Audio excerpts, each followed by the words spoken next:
Hello everybody. बहुत से हमारे पेशेंट्स की क्वेरी होती है कि उनके बालों में डैंड्रफ हो रहा है, रूसी हो रही है, तो उनको कौन सा ऑयल यूज़ करना चाहिए। तो ये वीडियो उसी पे डेडिकेटेड है।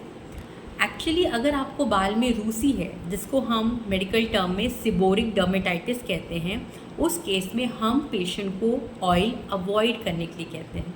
यस, आपको ऑयलिंग कुछ दिनों के लिए बंद रखनी है, क्योंकि अगर आप ज़्यादा ऑयल लगाएंगे या ऑयल लगाएंगे तो वो आपका जो डैंड्रफ है, रूसी है, वो और स्कैल्प में चिपक जाएगी और इजीली नहीं निकलेगी।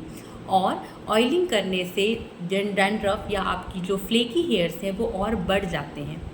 सिबोरिक डर्मेटाइटिस सिर्फ स्कैल्प में नहीं होता है, वो आपकी आँखों के ऊपर जो अपने आईलिड्स हैं या फिर आपके जो नोज़ के कॉर्नर्स हैं, ईयर्स के कॉर्नर्स हैं, वहाँ पर भी आप कभी कभी पपड़ी जमते हुए देख सकते हैं।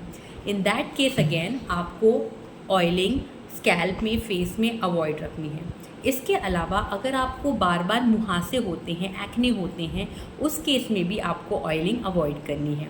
इसके अलावा आपने रोजेशिया लाइक कंडीशन के बारे में सुना होगा, जिसमें स्किन रेड हो जाती है, कभी कभी पिंपल्स जैसे दाने आने लगते हैं। उस केस में भी आपको ऑयलिंग अवॉइड करनी है। इसके अलावा अगर कुछ लोगों को कुछ ऑयल पर्टिकुलर जिसमें स्मेल होता है या जो ऑयल तेज होती है वो सूट नहीं करता, उस केस में पेशेंट जब भी ऑयल लगाता है या कुछ अप्लाई करता है तो उसको वहाँ पे लालपन आ जाता है, खुजली शुरू होने लगती है, जिसको हम एलर्जिक कॉन्टैक्ट डर्मेटाइटिस कहते हैं। उस केस में भी हम इन सब कंडीशंस में आपको oiling of the scalp avoid करनी है। Thank you.